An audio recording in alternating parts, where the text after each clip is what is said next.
በስመ አብ ወወልድ ወመንፈስ ቅዱስ አሃዱ አምላክ። ዝኸበርኩም ህዝበ እግዚአብሔር ነዚ ቅድስት ቤተ ክርስቲያን ትህቦ አገልግሎት ብኣንቃዕድዎን ብጥብዓትን ጊዜኹምን ስራሕኩምን ዕረፍትኹምን ኣወሃሂድኩም ትከታተልዎ ዘለኹም እቲ ክሳብ ሰዓት እዚ ብምሕረት ዓቂቡ ኣበሳናን በደልናን ዕሽነትናን ከይጸብጸበ ኣብዚ ቅዱስ አገልግሎት ክንሳተፍ ዝረዳእና ዝደገፈና ልዑለ ባህሪ ፈጣሪና ኣምላከ ቅዱሳን ናይ ባህሪ ምስጋና ይብፅሐዮ። ንኩልኩም ናቱ ዕዮ እግዚአብሔር ትከታተሉ ዘለኹም ከዓ ትብሕቡእ ዝርኢ እግዚአብሔር እሴተ ጻድቃን ኣስበ ትሑታን ይኽፈልኩም። ዝኸበርኩም ህዝበ እግዚአብሔር ንዓይ ንህዝቡን ንዓይን ዝኸውን ሕያው ቃሉ ኣብ አንደበተይ ከንብር እግዚአብሔር ክድግፈኒ ብጸሎትኩም ክትዝክሩኒ እናተማሕፀንኩ ንኩልና ከዓ ዝሰምዓ ናይ እዛን መንፈስ ዝዓቁር ጥቕጥቕ ልቢ ዘተግብር ሰናይ ሕሊና ክወሃበና ናይ እግዚአብሔር ቅዱስ ፍቃድ ይኹነልና። እቲ ብምሕረት ኣምላኽ ብረድኤት ኣምላኽ ሒዝናዮ ዝጸናሕና ርእስትና ኣብ መዝሙር ዳዊት 119 ቁፅሪ 62 ስለ ጻድቕ ፍርድኻ ከመስግነካ ፍርቂ ለይቲ ክትንስኤ ኣብ ዝብል ኣርእስትና ኣብ ዝሓለፈ ግዜና ብናይ እግዚአብሔር ፍቃድ ጻድየ ብሂል ጻድቅ እግዚአብሔር ዝብል ኣርእስቲ ካብ መዝሙር ዳዊት 137 ክሳብ 144 ርኢና ነርና። ሎሚ ከም ፍቃድ እግዚአብሔር ንሪኦ ከዓ መዝሙር ዳዊት 119 ቁፅሪ 145 ክሳብ 152 ቆፍ ብሂል ቁሩብ እግዚአብሔር። ቆፍ ማለት እግዚአብሔር ቀረባዩ ማለት እዩ። ስለዚ ነቲ ቀረባ ዝኾነ ኣምላኽ ብኸመይ ንቐርቦ፣ እቲ ቀረባ ዝኾነ ኣምላኽ ብኸመይ ዝቐርበና፣ ነቲ ቀረባና ዝኾነ ኩሉ ግዜ ዝቐርበና ኣምላኽ ብኸመይ ንርድኦ ነዚ ክኸውን ኣርእስትና ደጊመ ኣብ ጸሎትኩም ክትዝክሩኒ ብስም እግዚአብሔር ምሕፀን።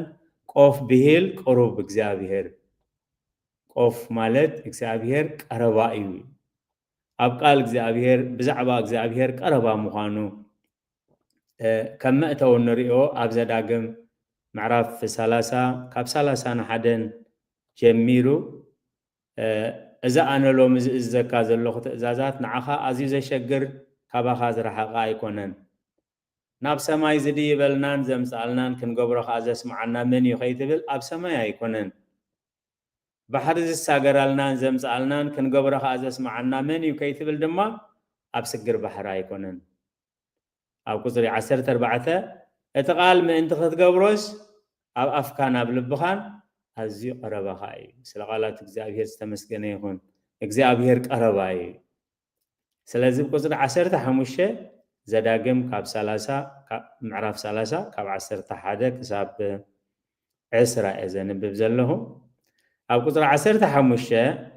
ረአ ሎሚ ህይወትን ሞትን ጽቡቕን ክፉእን ኣብ ቅድሜኻ ንቢረልካ ኣለኹ። ህይወትን ሞትን በረኸትን መርገምን ኣብ ቅድሜኻ ንቢረልካ ከም ዘለኹ ንስኻ ንምስክር ኣባኻ ንምስክር ሎሚ ሰማይን ምድርን ፀዊዕ ኣለኹ እምበኣርሲ ንስኻን ዘርእኻን ብህይወት ምእንቲ ክትነብር ህይወት ሕረ። ንስኻን ዘርእኻን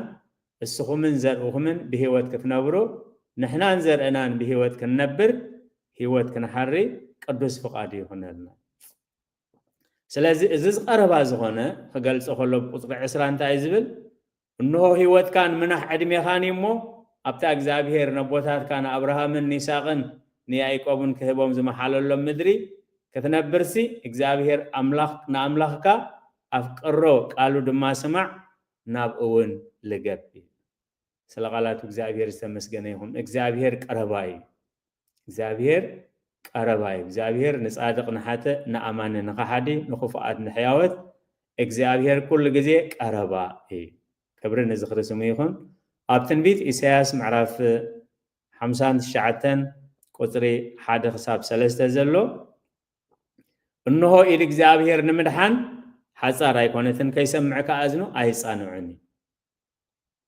ከምኡ እንተኮይኑ ዳ እታ ኮይኑ ዘይሰምዓና፣ ከምኡ እንተኮይኑ ዳ እታ ኮይኑ ፀዊዕናዮ ዘይመለሰልና ይብሉ ስለ ዝነበሩ እቶም ህዝብታት اتملسي أو قصر خلتن سلستن ينقرون مالت جنا خيب أعداكم بدم أصابعكم كأب بدر رخيصا كنافركم حسوتي الزهربا لسانكم كأخفات الناقر اللهم نعخاتكم نأملاحكم أمونغكم كوينو زفلاليكم أبساهم يخيس معكم كأبكرميهم قصوا زحب ألكم سي حاتياتكم እግዚአብሔር አይጻንዑን ኢዱን ምርዳ ሐቅ ሩህቅቲ አይኮነትን ቦኑ ይክል አድህኖ እዴ ወቦኑ ዘይሰምዕ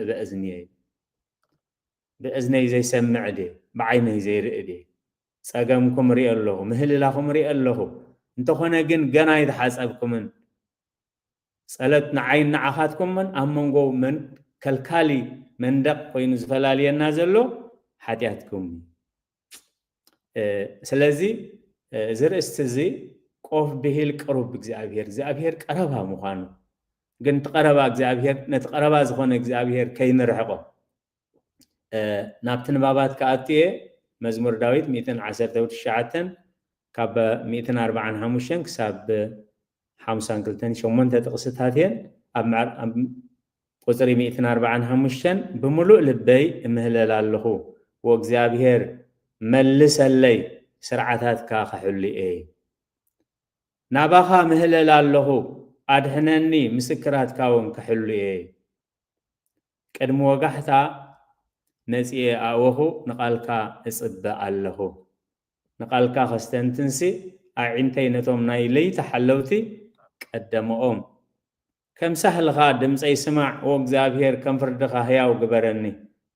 ንሕሰም ዝስዕቡ ይቐርቡን ኣለዉ ካብ ሕግኻ ረሓቑ ወእግዚአብሔር ቀረባ ኢኻ ኩሉ ትእዛዛትካ ከዓ ሓቂ እዩ ንዘለዓለም ከም ዝመስረትካዮ ካብ ጥንቲ ጀሚረ ብምስክራትካ ፈለጥኩ እዩ ስለ ቃላቱ እግዚአብሔር ዝተመስገነ ይኹን እግዚአብሔር ቀረባ እዩ እግዚአብሔር ቀረባ ኢኻ እዩ ስለዚ ንምስትንታኑ ክጥዕመና ነቲ ቀረባ ዝኾነ እግዚአብሔር ቀረባና ክንገብሮ ነቲ ቀረባ ዝኾነ እግዚአብሔር ክንረኽቦ ከመይ ክንሓልፍ ከም ዘለና ዳዊት ብኣስተንትኖ ገሊፅዎ ኣሎ ማለት ስለዚ እንታይ ኢና ንርኢ ባህሪ እግዚአብሔር ኩሉ ግዜ ልበ ኣምላኽ ዳዊት ልዕሊ ማንም ሰብ ንንስሓ ቀልጢፉ ክምለስ ተጋጊኻ ክበሃል ከሎ ኣብ ትሕቲ እግዚአብሔር ኣብ ትሕቲ ገልገልታ እግዚአብሔር መባእስየይ ነጊርኩም ንመተዓረቀይ ካዕሮ ንገሩን ኢሉ ትሕት ዝብል ዝነበረ ባህሪ እግዚአብሔር ስለ ዝፈለጠ እዩ ባህሪ እግዚአብሔር ምልላይ ዓብ ነገር እዩ ስለዚ ብዛዕባ ባህሪ እግዚአብሔር ይገልጽ ኣብ ከባቢኡ ዘለዉ ሰባትን ባህርያቶምን ከዓ ይገልጽ ማለት ኣብ ከባቢኡ እንታይ ኣሎ እንታይ ባህርያት እዩ ዘሎ ከመይ ዓይነት ሰባት እዮም ዘሎ ንጽድቂ ዝዕንቅፉ እንተኾይኖም ከመይ ጌርካ ነቲ ዕንቅፋት ትሰግሮ ንጽድቂ ዝዕግዙ እንተኾይኖም ከመይ ጌርካ ምስኣቶም ብሓባር ትሰጎም ይርኢ እዩ ብጸጋ እግዚአብሔር ዘለዎን ዝበፅሖን ኩሉ ግዜ ዳዊት እዝን ገይረ ስኻባኻ ኮይነለይስ እዝን ገይረ ኢሉ ነቲ ዘለዎ ኩነታት ኣጽኒዑ ኣብ ምንታይ ኩነታት ከም ዘሎ ኩነታትና ምፍላጥካ ዓብ ነገር እዩ ነቱ ፀሚእና እንተለና መግቢ የድልየና ፀሚእና እንተለና ቆሪርና እንተለና ክዳን የድልየና ልክ ኣብቲ መንፈሳዊ ህይወት ከዓ ካብ እግዚአብሔር ርሒቕና እንተለና ምቕራብ የድልየና ምስ እግዚአብሔር ተለና ከዓ ንዑ ኣጽኒዕና መሓዝ የድልየና ስለዚ ብጸጋ እግዚአብሔር ዘለዎን ዝበፅሖን ኩነታት ይገልጽ ቀንዲ ኣርእስቱ ከዓ ናብ እግዚአብሔር ዘቕረቦ ጸሎት ደጋጊሙ ኣብ ዝርእስቲ እዚ ኣቕሪብዎ ዘሎ ጸሎት ምስ ጸለየ እንታይ ዝገብር መብፅዓ ማለት ኣምላኸይ ዝሞ ግበረለይ እዚ ምስ ገበርካለይ ኣነ ከዓ እዚ ክገብር እየ እንዳበለ ከዓ ምስ ኣምላኽ ይመባፃዕ እዩ ስለዚ ባህሪ እግዚአብሔር ከምቲ ቀንዲ ርእስትና ኮይኑ ዘሎ ወእግዚአብሔር ቀረባ ኢኻ ኩሉ ትእዛዛትካ ከዓ ሓቂ እግዚአብሔር ንኩሉ ቀረባ ኢኻ እግዚአብሔር ኩሉ ግዜ ቀረባ ኢኻ እግዚአብሔር ንጻድቃንን ንሓጣንን ቀረባ ኢኻ እግዚአብሔር ንኣመንትን ንኻሓትን ቀረባ ኢኻ እግዚአብሔር ንቅዱሳንን ንርኩሳትን ቀረባ ኢኻ እግዚአብሔር ቀረባ ኢኻ ኣብ ቁጥሪ 52 ንዘለዓለም ከም ዝመሰረትካዮ ካብ ጥንቲ ጀሚረ ብምስክራትካ ፈለጥ ናይ እግዚአብሔር ምቕራብን ምርሓቕን ናይ እግዚአብሔር ጸጋ ተማሊ ዘይነበረ ሕጂ ዘሎ ጽባሕ ዘይህሉ ዘይኮነስ ሎምን ኩሉ ሰዓን ተማልን ሎምን ንዘለዓለምን ካብ ጥንቲ ጀሚረ ምስክራትካ ፈለጥኩ እዩ ኣብ ከባቢኡ ዘለዉ ሰባት ባህርያቶም ክገልጽ ከሎ ቁጽሪ 5 እንታይ ዝብል ንሕሰም ዝስዕቡ ይቐርቡና ኣለዉ ኢሉ ካብ ሕግኻ ረሓቑ ኢሉ ንሕሰም ዝስዕቡ ዝቐርቡ ሰባት እንታይ ገብሩን ኣለዉ ንሕሰም ዝስዕቡ ሰባት ይቐርቡን ኣለዉ ኢሉ ስለዚ بقلخ تزاربن سلاح قال أملاخ سلاح حق أملاخ تزاربن ببين يترست بقلو زي كونه أنت أيلو كاب حق راح أقول كاب حق خازر راح أقول سبات نباي قربون لو نباخ قريبهم بد قرب أملاخ غيرهم كقربون نزقبهم كابها بحسام رحيقهم نباي قربون لو سلازا من تعلو مالتي أو كبيد حدقا كم زلو ثليتو بلبي كسل زي حق زوز نبر خاصي نحسام زقربو زسعبو يقربون اللو كاب حقها راح أقول بسأجا أجزابير زلوان زبصحون كجلس كله أب قطري 140 شوعتن قدمو وجحتها مسئة أوهو نقال خاصب اللهيل قدمو وجحتاي قدمت نايس أولوت جزيء زدول اللو ناي هايمانوت سبات دويلهم بتخرسيان تخفيدوس أولوت زجبرلوس قدمت وجحتها مسئة أوهو نقال كاسب الله صلّه تراجع كونس أوه بق يفلتون يرود كاتو يفلتو دخامو فلتو كن إجزاكير زجبرو نوري يفلتو مو النحفر مسئة أوه ترى صلّه تايكونه أب معرف شديش سنت عيل زلّه نمدك أشياء بنبعته يتألك يوم دك إيش خلص سلاحاتياتو سلا أبسو نقال كاسب الله إذا خوينو جن قال كهياو سلا زخانة نقال كا يسب الله دقي مو أكون 40 شمونتن نقال كا خستنتنسي أعينتي نتوم نايليتي حلوتك قدموا أمي أتوم سراوي ديان كحلو بيت منجست ديان كحلو نبرت ديان كحلو سب ديان كحلو كايدك أسو زحادر بب تارا زحادرو قدمي أميلو نمنتاي قال كا خستنتن نكزابير بقبو زفلتو كفلتو زخا ألخا أزيس لزقبرئيل ناب إكزابير زقربو صلوتي بملؤ لبي مهلل الله وإكزابير ملس اللي مسبل انتايلو سرعتات كاخ حلو إيه نخالق تقمين ربحات تقمين كي مرحاق زي كونس نسخا زنزن قبر اللي يمو أنا نسرعتات كان تايك قبره نسرعتات كحلو إيه ناباخا تمهللكو أدهنني مسكرات كاون كحلي سرعتات كاخ حلي فردتات كاون كحلو إيه كم سهل خادم سيسمع وإكزابير كم فردها هياو قبرني سلقالات إكزابير استمسكنا يخون ناب إكزابير زقربو نبسعالنا قالكا كحلي مسكراتكا كحلي قف بهل قروب إكزابير قف مالت إكزابير قربا إيو مالتي قصري 145 بملؤ لبي مهلل الله وإكزابير ملس اللي سرعتاتك كحلو إيه لب أملاخ داويت سلا أملاخ أصبقو سلا زتردو مس أملاخ زراخبو هواسات أيونات مخانما أصبقو سلا زفلته بملؤ لبي مخنياتو أبدا تنبيت إساياس انتهى له زهز بزي بخنافرو يخبرن بلبو جن كاباي زراحقي سلازي إزر يجازي كي يجاتو ممئت انتايلو بملؤ لبي مهلل الله كبرنا زخر سميهون ويتانا المدحينا نيس كريستوس أبو انجيل ماتيوس معرف حاموشا قطر شومن تنتاي الزلو سقريات لبي نأملاح كريئة ويأمومو بصاقان إيو لذي لبغاء بمنتاي زحساب بمنتاي تسريلنا بلمانو بسألوتي بتاع مزمور داويت ناي مأتو سألوتنا كل جزيه أب 51 كسر 10 وأملاح صوري لب فتر الليل كدانا بعلهنا خنا حسبوا إنا نبرتنا مبلعنا مستينا بعلهنا خنا حسبوا إنا كفلنا بعلهنا خنا حسبوا إنا لبنا بعلهنا خنا حسبوا سلازين خيلجن وأملاح صوري لب فتر الليل كنوع منفسك أخاوش يحدث كابكن مجاز كاي تدربيني قدوس منفسك أي تقدفني وأملاح صوري لبي سلازي بملء لبي مهلل الله يلو إكزابير تاجبر ملس اللي كربائخات ملس أملاخها ملس اللي أنا خانتاي كجبري سرعتاتك كحلو إيه أبز بزح جزية ذهب النزجبر اللي كنبلو خلا ناس ንምንታይ ንሓቶ ለናው ዘይነስተውዕለሉ ግዜ ኣሎ ስለዚ ልብ ኣምላኽ ዳዊት ኣብታ 145 ጥቕሲ ሰለስተ ሓሳባት ኣምፂሎ ብምሉእ ልበይ እምህለል ኣለኹ ልክዕ ኣብ ውሽጡ ተፈሊጥዎ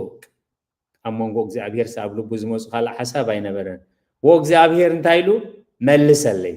ናይዚ ዝፅልዮ ዘለኹ ብምሓቂ ዝፅልዮ ዘለኹስ መልሰለይ ምስ መለስካለይ ኣነ ከዓ እንታይ ክገብር እየ ስርዓታትካ ክሕሉ እየ ቁፅሪ 146 ናባኻ ተማህለልኩ ኣድሕነኒ ምስክራትካ እውን ክሕሉ እየ ናባኻ ተማህለልኩ ናባኻ ክብል ከሎ እንታይ እዩ ኣብ መዝሙር ዳዊት 139 ቁፅሪ 7-8 እንታይ እዩ ዘሎ ካብ መንፈስካ ናበይ ክኸይድ ካብ ገጽካስ ናበይ ክሃድም ናይ ኣምልኾ ጉዳይ ናይ እምነት ጉዳይ ኮይኑ ዘይኮነስ ናይ ተፈጥሮ ጉዳይ እዩ ካባኻስ ናብ ዝኸደሉ ምክንያት የብለይን ዋላ ክኸይድ ተደለኹ እቲ ንእግዚኣብሔር ምፍላጥ ንእግዚኣብሔር ንፍለጦ ክንፈልጦ ከዓ ንሰዓቦ ንእግዚኣብሔር ምፍላጥ ኢኹም ዝገብሮ ነይሩ ማለት እዩ ካብ መንፈስካ ናበይ ክኸይድ ካብ ገጽካስ ናበይ ክሃድም ንሰማይ እንተደየብኩ ንስኻ ውለኻ መንጸፈይ ኣብ ሲኦል እንተኣንጸፍኩ እንሆ ንስኻ ኣብኡ ኣለኻ ካብ መንፈስካ ናበይ ክኸይድ ለይትን ጸልማትን ለይትን መዓልትን ብርሃንን ጸልማትን ንዓኻ ሓደ እዩ ብመዓልት ብጸልማት ከም መዓልቲ ትበርህ ናባኻ ካባኻ ናበይ ክኸይድ ስለዚ ናባኻ ምህለል ኣሎ በጀካኻ ዝኸደሉ በጀካኻ ዝጠርዖ በጀካኻ ዝውከሎ ስለ ዘይብለይ ናባኻ ይውከል ኣሎ ስለ ቃላቱ እግዚአብሔር ዝተመስገነ ይሁን ቁፅሪ 47 ቅድሞ ወጋሕታ መጽኤ ኣወኹ ንቃልካ እጽባ ኣለሁ ቅድሞ ወጋሕታ እዩ ቅድሞ ወጋሕታ ኣበናይ ሰዓት ብኸመይ ቤት ኣምላኽ ምኻድ ምጽላይ ኣበናይ ግዜ የጽሊ ነይሩ ስለምንታይ ቅድሞ ወጋሕታ ንቃልካ ከስተንትን ሳዒንተይ ነቶም ናይ ለይቲ ሓለውቲ ቀደመኦም ንቃልካ ጥራይ ከስተንትን ነቲ ህያው ቃልካ ከስተንትን ቁጥሪ 149 ከም ሳህልኻ ድምፀይ ስማዕ ወእግዚኣብሔር ከም ፍርድኻ ህያው ግበረኒ ይጽሊ ኣለኹ ስለ ዝግባአና ኣይኮንኩ እንታይ ዳ ከም ሳህልኻ ከም ምሕረትካ ከም ሳህልኻ ድምፀይ ስማዕ ከም ተግባረይ ዘይኮነ ከም ስርሐይ ዘይኮነ ከም ሓጢአተይ ዘይኮነ ከም ውድቀተይ ዘይኮነስ ከም ሳህልኻ ድምፀይ ስማዕ ሕጂ ሳህሊ እግዚአብሔር እንታይ ይስተንቲኑ ልበ ኣምላኽ ዳዊት ኣብ መዝሙር 130 ቁፅሪ 3-4 እንታይ ኢሉሎ ወእግዚአብሔር ኣበሳ እንተተቋጻጸርካስ ኣብ ቅድሜኻ ደው መን ክብል ጎይታዬ ኣብ ቅድሜኻ መን ደው ክብል ግና ከምእንቲ ክፈርሁኻ የቕሬታ ምሳኻ ኣሎ ኣበሳ እንተተቋጻጸርካ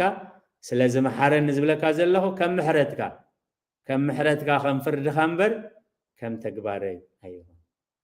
ኩሉ ግዜ እዛ ጸሎት እዚኣ ተስተውዒልና ኣብ ቅዳሴ በከመ ምህረትከ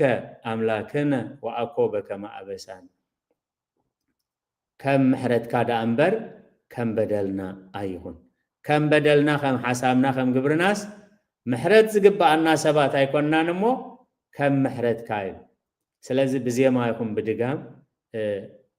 ኩሉ ግዜ ቅዳሴ ክበሃል ከሎ ከነስተውዕለሉ በከመ ምሕረትከ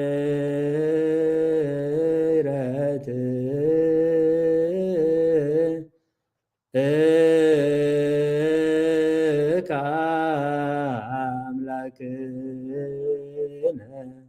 ወአኮ በከመ አበሳነ ሰለስተ ግዜ ኢና ንደጋግሞ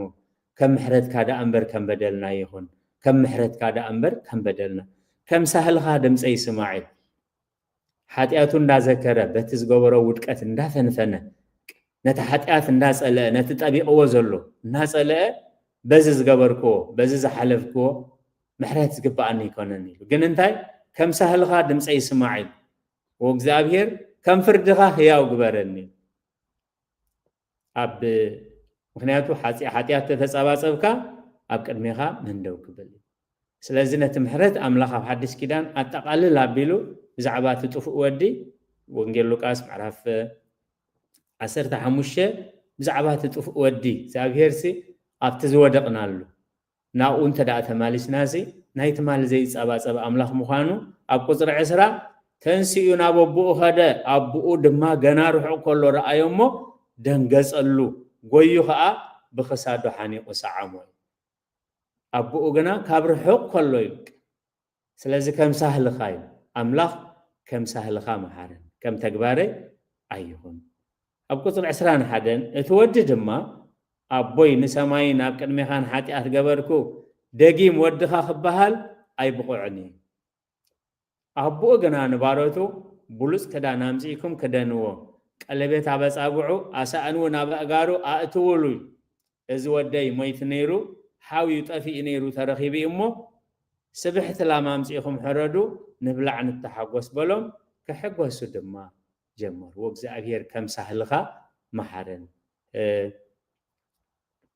حبتنا رهيل نكون نقول تسأليا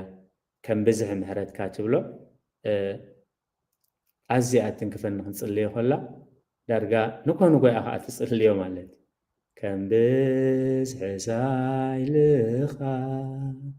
أملاخ محارنا أملاخ محارنا سلقالاتو جزائر يستغني كم محرات كايل كم سهلخا سلازي وداي طفي نيرو ترخيبو ميتنا ولفنسي مو كنحقوس يقبالنا ابي نيركا سلمتايكم غيركا ابي طفي كايو مسبع علمن تاي غيركا كل فلتي لبن كلاليت هزمرمر املاح صبصافا يدليني سلازي قايل باملاح داويد كم سهل قايلك كم فردخا هياو غبرن مخنياتو كم تغباري هيوت زي يقبالني محرت زي يقبالني إلو مالك سلازي نعنا ملب مخون اتن اللواز بهالا عبيتي ودكتات على املاخ اي تقتليلو سبقتيلو اب سيد سبا اي تخيديلو سيد سبا اي دفيرو اب غلبتكا اي توكل تباهيلو اب غلبوتو توكيلو اب قلصمم سراويت توكيلو نسب عشح من اسي سراويت نمطفا مخنيات كينو از كله اندا ذكر امبار نفسه زفنفن زنبري سلازي كم محرت كاي اب قدر 150 نحسام زسعبو يقربوا له كاب حق خارا حقوي سلازي كونتات كخبد كله قربا املاح كغبرنا نمبر اتزمص كونتات كاب املاح كفلينا يبلون حسام زسعبو يقربون اللوي اب حق كاب حق خارا حقوي اب قداماي ساميل معراف 10 وشمنته قصر 20 حدن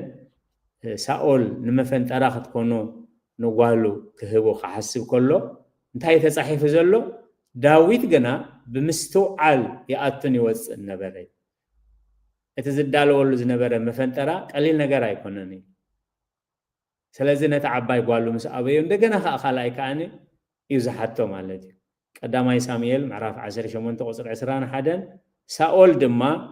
ኢድ ፍልስጤማውያን ኣብ ልዕሊ ምን ትኽትከውንሲ መፈንጠራ ክትኮኖ ንዓኸ ህቦ የበለ ስለዚህ ሳኦል ንዳዊት ለሙን ካልአይሳ حامي كتكون يقابل كم ولادي داويت كابتوم سجاز بزحلومي ست داويت كوينا والو وليدا خبيدا زميدا خريا سناي بهاجن دزبهك كنده يصبق مهنا نير نداويت مفنترا من تكونس بالك هو زابير زستوعل مريان داويت جنايل بمتنقا بمستوعل يملالس نبري حسام الصعب سبات يقربون اللوي نخاطفو اند حسبه بمغدا خاطفو اند حسبس غالي تمرعا سباي غالي يكون يزبو حسام زصعبو سبات يقربون اللو سلازي نمرأين نمستوعلن نمسمعن قلطفات كنكون ملسن مهابن نقرانكا هدوءات كنكون قال املاح نمسمع نمرأي نمستوعل كاي داويد كم تتصحيف زلو داويد غنا بمستو علي اتن يوص النبره ازن ده زيفل النيرو وي نغوس فتين እግዚአብሔር ሞገስ ይብኒ حامي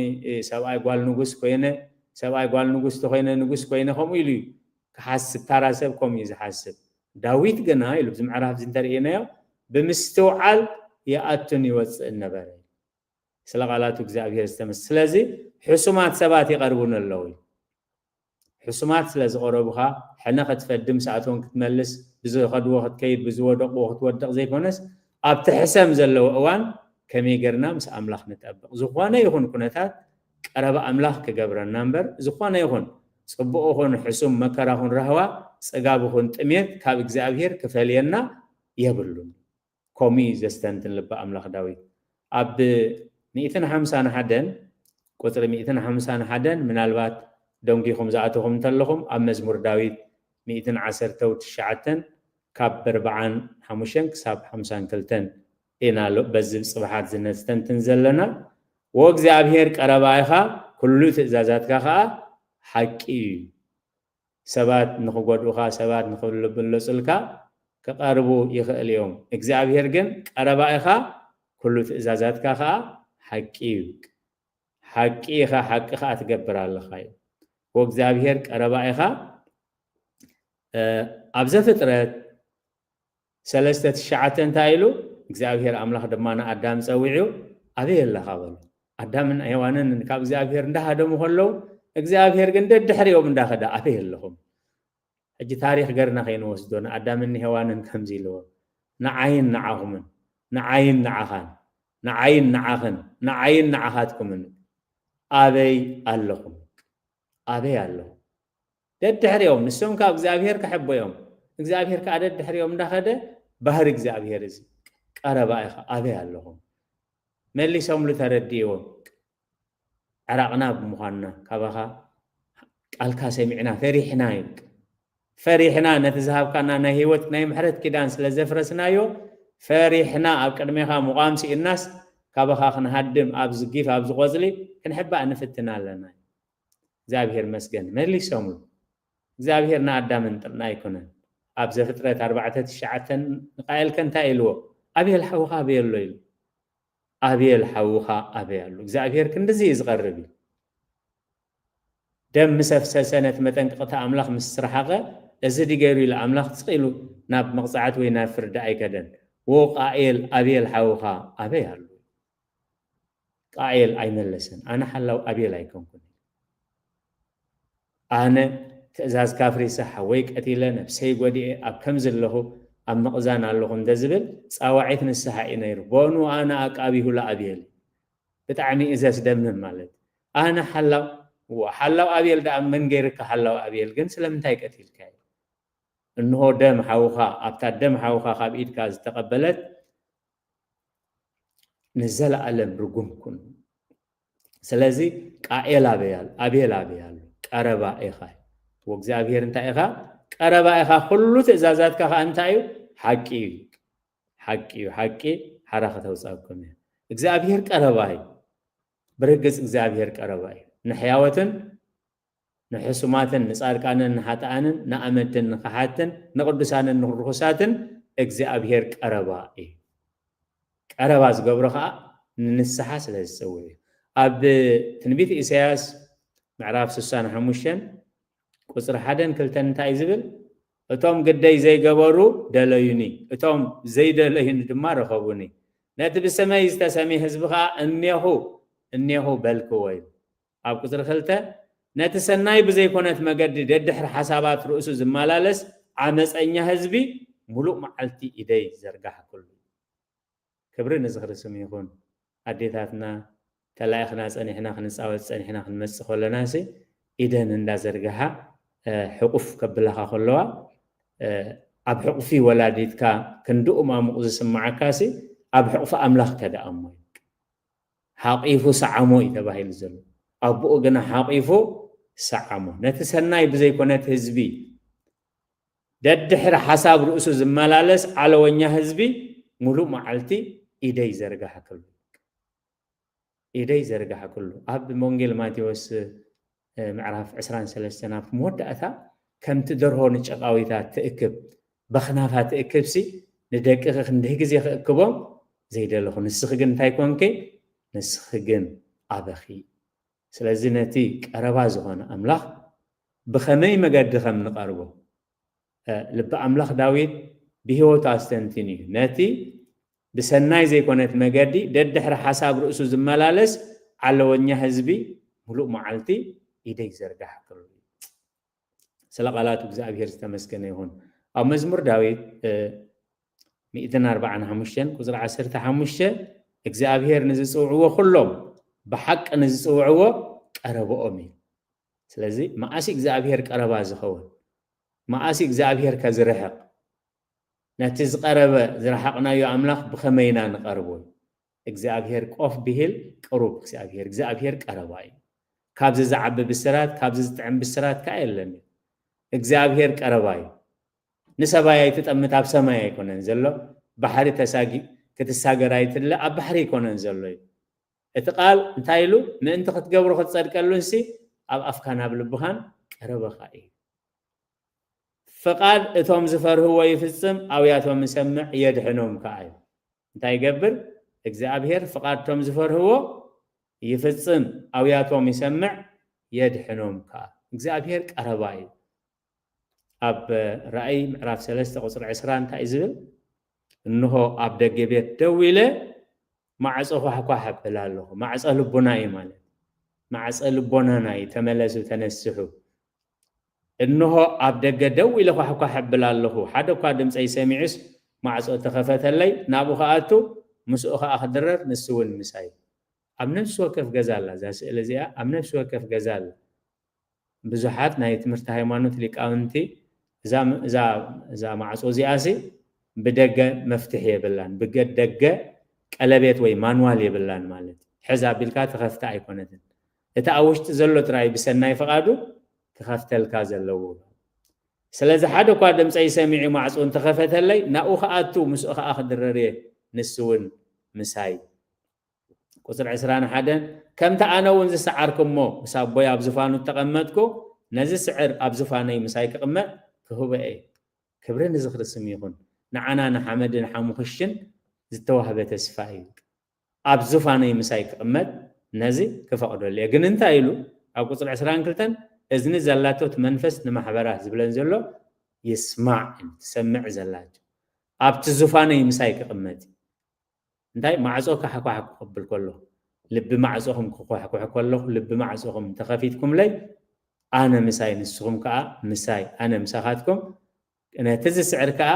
ኣብ ዝፋነይ ንዘለኣለም ከቐምጦ እየ ስለ ቃላት እግዚአብሔር ዝተመስገነ ይኹን እግዚአብሔር ቀረባ እዩ እግዚአብሔር ቀረባ እዩ ሓደ ግዜ ኣምላኽ ዝረሓቐ ክመስለና ክእል እዩ ኣምላኽ ዝረሓቐ ክመስለና ክእል እዩ ጌዴዎን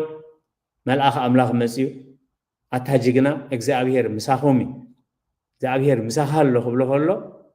እግዚአብሔር ምሳና እንደዝህሉሞ ዝኽሉ ሽግር እዚ ኣይመወረደናን ነይሩ እግዚአብሔር ስለ ዝረሓቐና እግዚአብሔር ስለ ዝገደፈና እዩ ገና መልአኹ ልኢኹ ድራር ዕለት ደልዩ እኽሊ እንዳደጉደጎ ከሎ እዩ ኣብቲ ዓውዲ ተራእዩ እግዚአብሔር ምሳኻ እዩ ጌዴዎን ግን እግዚአብሔር ምሳና እንደዝህሉ እዚ እዚ ኩሉ ፀበባ እዚ ኣይመበፃሕናን እግዚአብሔር ግን ቀረባ እዩ ስለ ቃላቱ እግዚአብሔር ዝተመስገነ ይሁን ብኸመይ እግዚአብሔር ቀረባ ዝኸውን ኣብ ካልኣይ ጴጥሮስ ምዕራፍ 3 ቁጽሪ 9 ጎይታስ ኩላቶም ናብ ንስሓ ክበፅሑ እምበር ሓደ እኳ ክጠፍእ ዘይፈቱ ስለ ዝኾነ ምእንታኹም ይዕገስ ኣሎ እምበር ከምቲ ንገሊኣቶም ዝድንጉ ዝመስሎም ነተስፍኡ ኣየደንጉን ጎይታስ ኩሉ ነብሲ ክድሕን ናብ ፍልጠት ሓቂ ክትበፅሕ እምበር ሓንቲ ነብሲ ክትጠፍእ እኳ ፈቃዱ ኣይኮነን እቲ ብመስልዑን ብመልክዑን ዝደኮነና ነዚ ምስሊ እዚ ምስ ኣጥፋእናዮ ከዓ ኣብ መስቀል ተሰቂሉ ብደሙ ዝተበጀወና ነቲ ደሙ ከፊሉ ዘጥረዮ ክቡር ህይወት ብኸምኡ ክትጠፍእ ፍቃድ ኣምላኽ ኣይኮነን ቁጽሪ 152 ንዘለኣለም ከም ዝመስረትካዮ ካብ ጥንቲ ጀሚሩ ብምስክራትካ ፈለጥኩ እዩ እግዚአብሔር ዝሰርዑ ስርዓት እግዚአብሔር ዘለኣለማዊ ስለ ዝኾነ ስርዓት እግዚአብሔር እዚ ምሕረት እግዚአብሔር እዚ ለውሃት እግዚአብሔር ስለ ዓመፀኛታትን ኢድካ ዘርጊሕካ ምቕባል እዚ ዘለኣለማዊ ስርዓት ኣምላኽ እዩ ምሕረት ኣምላኽ እዩ ሰማይን ምድርን ክሓልፍ እዩ ቃለይ ግና ኣይሓልፍን ጎይታ ነቶም ብሸለልትነት ዝርእዎ እዚ ከመይ ኢሉ ክፍፀም እዚ ከመይ ኢሉ ክኸውን ዝብሉ እንታይ ኢሉ ከቢድ መጠንቅቕታ ሰማይን ምድርን ክሓልፍ እዩ ቃለይ ግን ኣይሓልፍን ካብ ኦሪትን ካብ ነቢያትን ሓንቲ ቃል ካብ ትወድቕ ሰማይን ምድርን ክሓልፍ ይቐልል ስለ ቃላት እግዚአብሔር ተመስገነ ይሁን ነቲ ዝቀረባና ዝኾነ ጎይታ እንታይ ንግበር ነቕረቦ ነቲ ቀረባና ዝኾነ ጎይታ نقربو እግዚአብሔር ምሳና አሎ እግዚአብሔር አብ ቀረባና አሎ እትሕቶ ነቲ ቀረባና ዘሎ አምላኽ ብኸመይ ንቀርቦ ልብ አምላኽ ዳዊት ብኸመይ ከም ዝቀርቦ አስተንቲኑልና ቤተክርስቲያን ሰሪዓት ከ ከምቲ ዳዊት ዘስተንተኖ እኳ እንደዘይኮነ ብዓቕምና ኸ ነስተንትኖ ኣለና ነቲ ቀረባና ዝኾነ ጎይታ ንቅረቦ ነቲ ቀረባና ዝኾነ ጎይታ ብኸመይ ንቀርቦ ነቲ ቀረባና ዝኾነ ጎይታ ከይንርሕቆ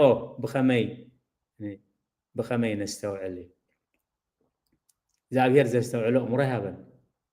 ኣብ ቃናህ ናይ ገሊላ እግዚአብሔር ነቲ ጎይታ ነቲ ማይ ናብ ወይኒ ምስ ለወጦ እቲ ሊቀ ምርፋቕ ናበይ ኸይዱ ናብቲ ዋና ኸይዱ ኣብ ቀረቡኡ ከሎ ጎይታ ኣብ ጎኑ ኮፍ ኢሉ ኣሎ ናብቲ ጎይታ ኸይዱ ናብቲ ዋና ኸይዱ ዋና ኸ ዝፈልጦ የብሉ ስለዚ እቲ መገዲ እግዚአብሔር ቅኑዕ እዩ ጻድቃን ይመላለሱሉ እዩ እቲ መገዲ ቅኑዕ እቲ ቅኑዕ ዝኾነ ጎይታ ቀዲሕኩም ነቦዳስ ሃብዎ ኢሉ ናይቲ መዓልቲ እቲ ሓላፊ ስለ ዝኾነ ክፈልጥ ስለ ዘለዎ ቀዲሕኩም ነቦዳስ ሃብዎ ኢሉ ዋላ ሓደ ሰብ ከይጠዓመ ይግብኦ ኮይኑ ኣይኮነን ምክንያቱ ናይ ብሓቂ ኣቦዳስ እንተዝኸውን ነይሩ እቲ ንብረት ከይተወድኦ ከሎ እንታይ እዮም ዝገብሩ ክውሕድ ተመሲሉ ሰብ ክበዝሕ እንተፀኒሑ ከክልተ ክህቡ ተፀኒሑ ሰለስተ ክህቡ ተፀኒሖም እቲ ቦዳስ ድሕሪ ሕጂ ዝመፀ ጋሻ ከክልተ ሃብ ድሕሪ ሕጂ ዝመፀ ጋሻ ሓሓንቲ ሃብ ኣይትድገሙ ጋሻ በዝሓና ኣሎ ይቆፃፀር ኣቦዳስ ከም ሽሙ እዩ ስለዚ ከም ተወድአ ኣይፈለጠን ይከታተል እውን ኣይነበረን ጎይታ ግን ክቡር ጎይታ ስለ ዝኾነ ኣኽቢሩ ኣቦዳስ ስለ ዝኾነ ነቦዳስ ሃብዎ እዩ ስለዚ እንታይ ክገብር ነይርዎ ነቶም ዝሃብዎ ካበይ ዳ ኣምፂኹም ክንደይ ዳ ጥዕም ወይ መን ዳ ሂብኩም ስለዚ ከምኣ እንደ ዝብል በታ መገዲ እወ ነቲ ጋንእ ምልእዎ ዝበለና ማይ መሊእናዮ ካብኡ ቀዲሕኩም ሃብዎ ኢልና ንሕና ኢና ምክንያቱ እቶም ኣገልገልቲ ነቲ ተኣምራት ይፈልጡ ነበረ እቲ ቦዳስ ግን ይፈልጥ ኣይነበረን እዩ ተፃሒፉ እግዚአብሔር ቀረባ እዩ ንኣብነት ክኾነና ብዙሕ ግዜ እግዚአብሔር ቀረባና ከሎ ብቐጥታ ክንረኽቦ ዝግባአና ጥዊዋይ ነብዝሕ እግዚአብሔር ቀረባ እዩ እዚ ቦዳስ ነቲ መገዲ ስለ ዘይደለዩ እግዚአብሔር ብመገዲ እናቀረቦ ከሎ ሓፃር እያ ነቶም ኣቦዳስ ዘዝሓቶም እዚ ሰብኣይ እዚ እዚ መምህር እዚ ዋላ ኣምላኽ እንደዘይበሉ ከምዚ ኢልና ተወዲኡ ነይሩ ማይ መሊእናዮ ማይ ምልእዎ ኢልና ማይ ምስ መላእናዮ ከዓ ንማንም ክሰብ ከይሃብና ንዓኻ ሂብና ስለዚ ክሓትት ተደልዩ ናብ ጎይታ መፅኡ ከመይ ዳኣልካ ጌርካዮ ከመይ ኢሉ ኮይኑ ኢልካ ኢሉ ክሓትት ዝግብኦ ብድሕሪኡ እውን ኣቦዳስ ነቲ ተኣምራት ርኢዩ ኣሚኑ ዝብል ኣይተፃሓፈን እግዚአብሔር ቀረብኡ ነይሩ ንሱ ግን ክቐርቦ ኣይከኣለን ስለዚ ኣርእስትና ሎሚ ብዛዕባ እቲ ሽምዳስ ኣብ ቃናና ገሊላ ዝነበረ ሽምዳስ ኣይኮነን ሎሚ ንሕና ነቲ ቀረባና ዝኾነ ኣምላኽ ብኸመይ ንቐርቦ ነቲ ቀረባና ዝኾነ ጎይታ ከይንርሕቆ ብኸመይ ንጥንቀቕ እዩ ኣብ ትንቢት ኢሳያስ ምዕራፍ 55 ቁፅሪ 6 እንታይ ይብል ንእግዚአብሔር በቲ ዝርከበሉ ግዜ ድለይዎ ቀረባ ከሎውን ፀውዕዎ ቀረባ ከሎ ፀውዕዎ ንእግዚአብሔር በቲ ዝርከበሉ ግዜ ድለይዎ በቲ ዝርከበሉ ግዜ ድለይዎ እግዚአብሔር ክፅውዓና ከሎ ኣብየት እንደዘይልናዮ ብቃሉ ክዛረበና ከሎ እንደዘይሰሚዕናዮ ኣብ ፀበባና ኣብ ፀገምና ክሰምዓና ኣይክእልን ንእግዚአብሔር በቲ ዝርከበሉ ግዜ ድለይዎ ቀረባ ከሎውን ፀውዕዎ ኣብ መሃሊ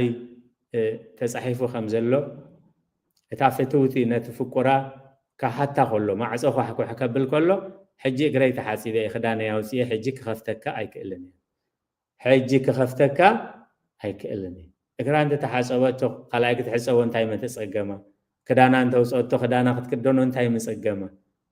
ንጉሆ ገዛኣ ምስ ከፈተት ግን ፍትዋኡ ይፀንሐ ናብቲ ኣፍ ደገ ኣብኡ ጠጠው ኢሉ ክሓድር ተፀቢያቶ እዩ ስለዚ እናዘረት ፍትወይ ደሪኢ ክንኦ እዩ እቲ ዝሓፀረ ግን ማዕፆ ኳሕኳሕ ከብል ከሎ ክትከፍቶ እዩ ዝግባእ ስለዚ ንዓና እዩ ብዛዕባ ነብስን ስጋን ብዛዕባ እግዚኣብሔርን ሰብን ተፃሒፉ ዘሎ እዩ ንእግዚአብሔር በቲ ዝርከበሉ ግዜ ድለይዎ ቀረባ ከሎ ከዓ ፀውዕዎ ስለዚ እንታይ እቲ ዝርከበሉ ግዜ ኣብ ቁፅሪ 7 ረሲእ መገዱ ዓመፀኛ ከዓ ሓሳቡ ይሕደግ ናብ እግዚአብሔር ይመለስ ንሱ ከዓ ክምሕረ እዩ ኣዝዩ ቅረ ይብል እሞ ናብ ኣምላኽና እውን ይመለስ سلقالات إجزابير نإجزابير بتزرك والله جزء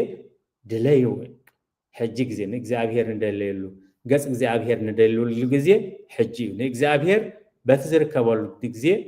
دليو قربا خلون سوعوا أتتوفق ود حنت نجاري ردياتو نابلبو تملسي ولا بسجايهم ولا تمكرا بسجات رديو يكون جن نابلبو تملسي عبيت أبويس أجيبهم زحادرو باروت علوي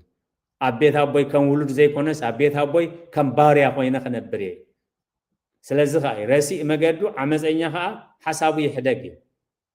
عبيت أبوي بارنت أبوي حارنت يلن أبوت أبوي دلايك جبرايك إلني عبيت أبوي شقنا لني كعبيت أبوي وسيري حقة دلايك جبريه إلو زحسبة دلايو أزجبره نقولنا جر مصر أيوجن اتزغدوز نبر عشنة تامتاي كم زب صحة رديو نابلو بو تملسي زيادة قداميتي بزعبة أملاخن بزعبة زلنايون هيوت مفلات إتا قداميتي نابلو بو تملسي إتا غلايت خنتايا نابو بوي كيده نتزد فهو مسل ولدنت حسابات في يسلزخونكو بقى نسخي حتتكو كم باروت كحد خبارت كقصر النخبلي تخلايت السقمدي كوميلو ترايسق اند زبلجن اتنسحا اي متفسمن تبغيسو نابوبو خيدي سلازي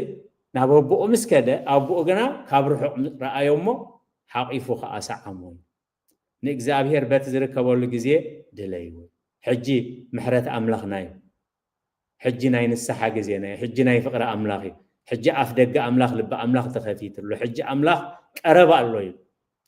كبر نزخر سميخون إذا قربا زلو ناي محرت معصو زعصول لجزء جنال زابير نزي شلل كينولو إذا معصو زي كوميلو تخفيتو ينبرني زعصول له دقيقة ساعتنا بزعباتنا 10 تلبامات أو إنجيل ماتيوس معرف سران حموشين كل جزء زنببلنا كاب حد حساب 10 سلسة زلو تمعصو خفتيني تمعصو رحويني سلازي نابتم جنشل مرعات جنشل نختساتفك زبره قنديل كهلو وكالو ازفليتن كا قنديل كلن قنديل غزينين تملبامات زيت غزا خلوا تنعاشغن زيتا اينبرني كعدغام اسكدها معزو تعسيز توديو سلازي مسين كحكو حبيلن غويتاي كفتنا مسبلو انتايلو دونغي هونو نايكون دونغي خناي تبهل انت بهلن اي فلتكن سلازي تاورد سبز مسألة معلتي أي تفلتوني هم كل جزء انتهي كنو كل جزء دلوات كنو يتبالو لجسم اسم الجسم تهل الرئيسة ويأكل على أكل لألت إكايا إذا تفو ودي ناي كلها نادك سبات ناتين ناتون كما يزمن صلحات عن أبنتيل نابلو بوتا ملسي حاسبو نابو بويك ملس نابو بويك أبكر ميخان أبكر مسامين حتى أخو خبلئين سلازي نحنان ترسعنايو أملاخ ذكرو نحنان تذكرنايو أملاخ دمسسو نإجزابير بتزركبولو جزيه دليو قربا خلون صوع إجزابير تايو إجزابير قرباي سلقالاتو إجزابير استمسكنا يكون نمتقلال زاكل لومي مزمور داويد 245 كساب 52 إجزابير قرباي إجزابير قربايها نزبل لب أملاخ داويد بحر إجزابير أصنعو بزعب بحر إجزابير يستنتن أبكبابي يزلو خنتات أبكبابي يزلو سبات أصبقون بمستو عالكم ملالس مئنتي نزون استنتلو حسام زسعب سبات قربون اللو كاب حق خارحاقون نابلا بزعبا إجزابير زقبرلو نجا نتوم بقالكا خستنتنسي نتوم لايلي تحلوتك قدمكو من نابلا بيز أقا أملاخ زبصحو صقاتات كعيللي اموداتا حساب لبو بصلوت يقرب املاخ زغبرله يبل علامه صلوت انتايو اذن تغيركالي قالكا خحليه مسكراتكا خحليه سرعاتاتكا خحليه نربح سغا نانننت سغا زيكونه صلوتي مسملس كالي سرعاتاتكا خحليه مسكراتكا ون خحليه له مس املاخ قال ياتو سلازي እግዚአብሔር ቀረባይ እግዚአብሔር ቀረባዩ ነትቀረባና ዝሆነ አምላኽ በከመይ ንቀርቦ ይባአስተንተነ ምሄርና ነትቀረባና ዝሆነ አምላኽ ርሒቅናዮ ኸይንህል በዘይ ምንሳሕና حاتياتنا بزي مأمانا أو كلمة إجزابير تحت زي مبالنا نحلينانا زي مسمعنا كاب إجزابير رحقنا خين هلوها كنت انكق مقدنا خنمرمر رحقنا نتلينا خامت تفودي قلتفنا خنمسك إجزابير نتبع حساب لبو زمالالس رسي لبي حزبي نمقبال عينتي كل ايداوي كل غزي مستزرغها اني لمو إجزابير قربا قوف بهل قرب إجزابير قوف مالت إجزابير قربا ايو نتقربا زغنا املاح نقربو نتقربا زغنا املاح كنقربو خا محرت إجزابير املاحنا صلوت كلهم قدسانا بوتاتنا مس كلنا يكون نقال إجزابير غزيكمن سراحكمن عرفتكم وهاهيدكم بتبعاتن بانك ادوون سلسمعكمو اتبحبو زري إجزابير بسيت صادقان اسبتوتاني خفلكم ጸጋ ጎይታናን መድኃኒናን ኢየሱስ ክርስቶስን ፍቅረ አምላኽን ሕብረት መንፈስ ቅዱስን ኣብ ጽርሐ ጽዮን ኣብ ልዕሊ ቅዱሳን ኣቦታትና ሐዋርያት ከም ዝወረደ ሕጂ እውን ኣብ ልዕለይ ናብ ልዕሊ ኩልኹምን ዕጽፍን ድርብን ኮይኑ ይረድ ስለ ቃላቱ እግዚአብሔር ዝተመስገነ ይሁን።